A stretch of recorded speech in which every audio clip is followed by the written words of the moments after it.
How you doing, Cali Crowd? Today we have Jake gracing our channel. You know, I'm doing a little bit of charity work for his really small channel. No, I'm joking. He's got a really big calisthenics channel. Go definitely check him out. Jake, want to say hi to the guys?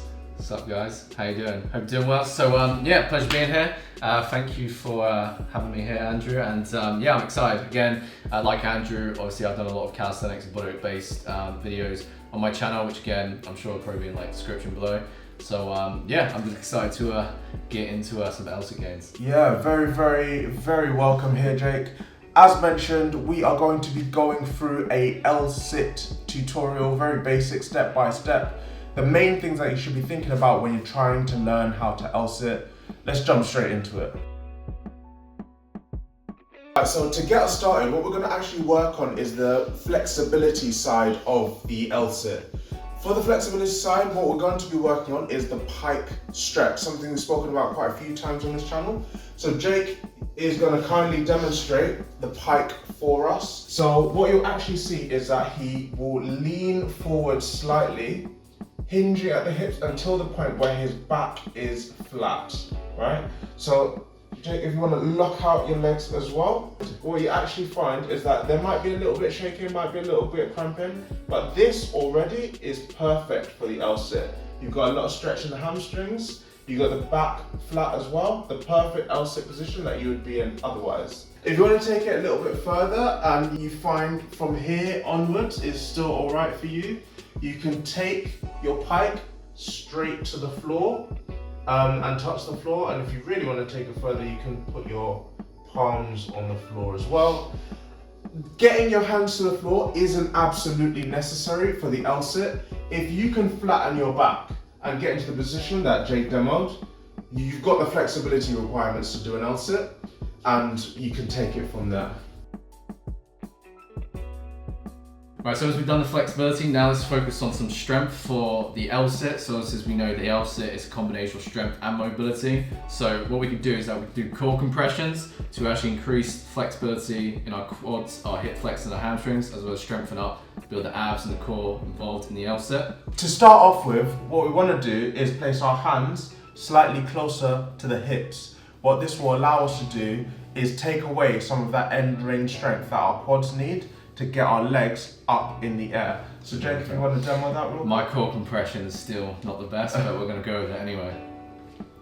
So as you see, he's trying to keep his upper body as stable as possible and lifting those legs in a straight line and really squeezing as he comes to the top and controlling down, right? The other thing as well is like, you don't want to like swing back as you do it, like coming back like this, otherwise like you're not gonna feel it. Mobility. You're not gonna feel it in your hip flexors or your abs like whatsoever.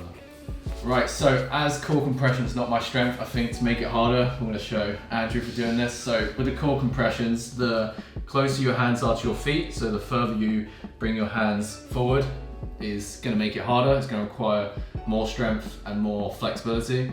And honestly, if you bring your hands closer towards your feet, like I want to see Andrew like get some discomfort in his face, because like if you're not making any facial expressions when doing this, it's like, I don't know what you're doing. I don't even think I could take my feet off the ground from here. But yeah, the closer you get your hands to your feet, the more you'll feel this exercise. The further you bring it back to the hips, the easier it will be, but you can work your way upwards.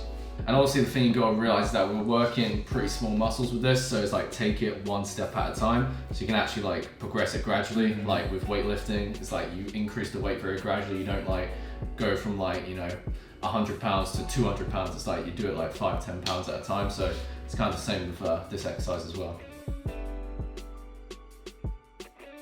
So we've done flexibility, we've done the strength, now it's time to learn the proper progressions of doing the LSIT. So the first progression, which Andrew's going to show here, is the feet supported LSIT, where of course he's got his hands, so his wrists in line with shoulders, and basically his shoulders stacked over his wrists, right? And feet on the floor, and you'll notice with his scapula is fully protracted and depressed, because obviously what you don't want to do is shrug the shoulders forward and have them elevated. You want to make sure you're thinking of like pressing the ground away from yourself as hard as possible. That's going to build proper strength and, you know, progress towards the LSIT, you know, in the most efficient and effective way. So we've gone through 3 quick ways that you can start to develop the L-sit, but actually doing the L-sit and getting that specific adaptation is going to be what gets you that skill in the first place. And there are different ways that we can start to really elicit those L-sit gains. So we're going to start with the knee tucked L-sit. By bringing the legs closer to your body, you're shortening that lever, shortening the amount of weight that your body has to distribute. By taking those knees out slowly, you actually see the shaking. you actually distribute more of that weight back, and you're making it harder for yourself. And then, Jake, if you want to show us the full L-sit, what you have here is the full L-sit, full L shape. Look at that perfect position. He's shaking because I've been talking for a really long time. He probably wants me to shut up. I'm going to keep talking. That difficult. It's just like my quads are cramping up, man. I'm going to keep talking until he absolutely has to drop to the floor. Ah, there we go. But yeah, there we have it. That's how you start to work the L-sit. Guys, the L-sit is really close to my heart. It's the first skill that got me into calisthenics. Jake, I've been really great to have you on this channel. Yeah, man, likewise. It's awesome being here.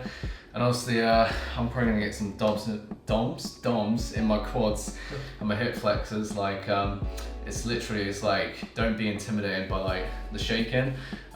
It's like, that's just naturally what happens when you do isometrics and you're contracting under high pressure. But yeah, likewise for me, the L-sit was one of the first things that got me into calisthenics initially. It's good fun, and just with practice and repetition, like, you eventually get yourself, and you feel freaking awesome about it. Yeah, like I said, it's phenomenal. I got lots of time for the stuff that Jake's doing on his channel and in his world at the moment. Definitely check him out, guys. There will be a link in the description to all this great stuff that Jake is doing. Definitely check him out. You will not regret it. Guys, we'll be back next week in another Cali To The Crowd video. Subscribe if you haven't already. Definitely check us out. Peace. How you doing, Jake? Take it a little bit further. You can get out now, Jake. No? Oh, you can get out now. Alright, guys. So today we have Jake from Jake. Sorry, I feel like it's really dark on you at the moment.